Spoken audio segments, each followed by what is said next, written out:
Our popular conception of history is often at odds with the reality of history. For example, we often think that history is comprised of periods of peace punctuated by wars. In actuality, it's really just the opposite. History is really wars punctuated with small periods of peace. We tend to think the same thing in terms of our middle class existence. We tend to think that the middle class was more or less doing okay for a fair amount of time. They worked hard and sometimes were better than other times. And those bad times, it was like a little recession, a glitch, or whatever. But for the most part, middle class in America was doing okay. At least that's our common conception. Well, let me burst that bubble. The whole notion of a prosperous middle class in America, that's an anomaly. That's an historical glitch. And those days are quickly coming to an end. We are, for the middle class at least, in the end times, one might say.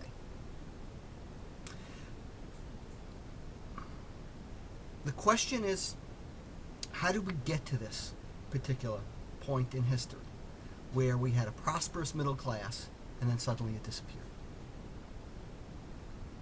Let me stop right here. If you are a typical American, I may have already exhausted your attention span. So I will sum up what the rest of the video was about to say. You're middle class? Dude, you're fucked. Okay, now you can go to Hooters and go watch your ball game. I'll get back to the story. So how did the American middle class become prosperous? World War II is really what put the middle class on the map. There were a lot of struggles for the middle class prior to World War II, and we had labor movements, etc. But it's post-World War II that things really started to happen for the middle class because the European economy was devastated. The Japanese economy was devastated. And we were the only real technology leader and manufacturer left in the world after World War II. Hence, we were it. We were the ones who were building everything for everybody. So times are really good for a while. Again, it had its economic hiccups, but overall, what you saw the pattern was that the wealth of the middle class kept increasing and increasing.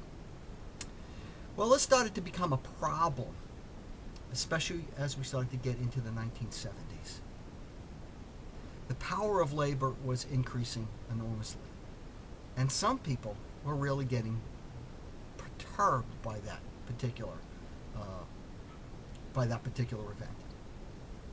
So the perfect moron came into office. His name is Ronald Reagan. And I say he's the perfect moron because he had this, I'll call this warm, avuncular style.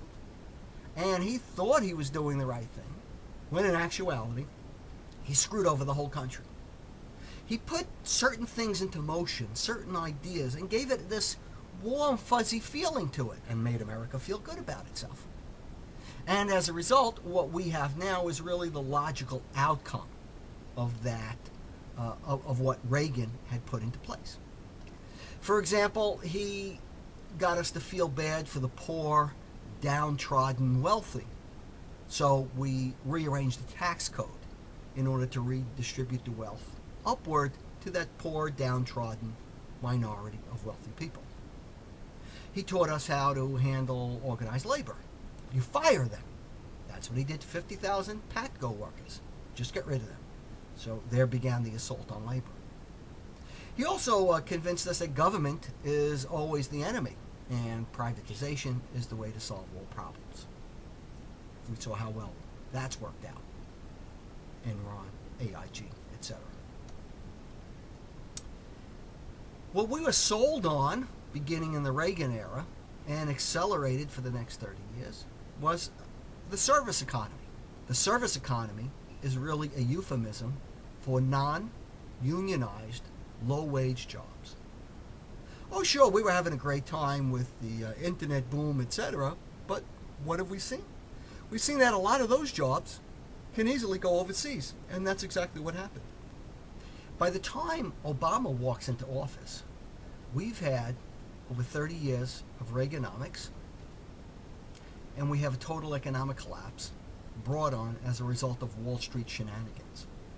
Now, the economy for the last 10 or so years has been running on credit, in part fueled by the middle class, who was not able to maintain its middle class lifestyle. And the only way to do that was by borrowing credit cards, home equity loans, refinancing of their homes. All during this time period, any job that paid any decent wage was sent overseas. So engineering can be done overseas, software development can be done overseas, all kinds of manufacturing can be done overseas, and so on. So there really isn't much left for the middle class. Really isn't much left for the economy to recover. What jobs are really coming back? So right now, the middle class is in a very interesting position. The middle class has lost most of the value of their homes, and in some cases, they've walked away from their homes because the value is next to nothing. They've lost much of the value of their 401k plans, much of the value of their pension plans. The US dollar is close to worthless, and we have a total debt of $13 trillion. In case the middle class haven't lost enough of their wealth, what we're starting to hear are some rumblings from the Republicans about Social Security. That's the last thing. They haven't touched that one yet. Wouldn't it be nice to get their hands on that trillion or so dollars and run that through Wall Street? You've already seen what a great job Wall Street has done with investment. So, in light of all this, in light of the 30-year assault on the middle class, in light of the destruction of the middle class, in light of the recession that we're in now, I ask you, what is the most important issue of the day? You're right. Should we build a mosque in Lower Manhattan? I'm as mad as hell, and I'm not going to take this anymore!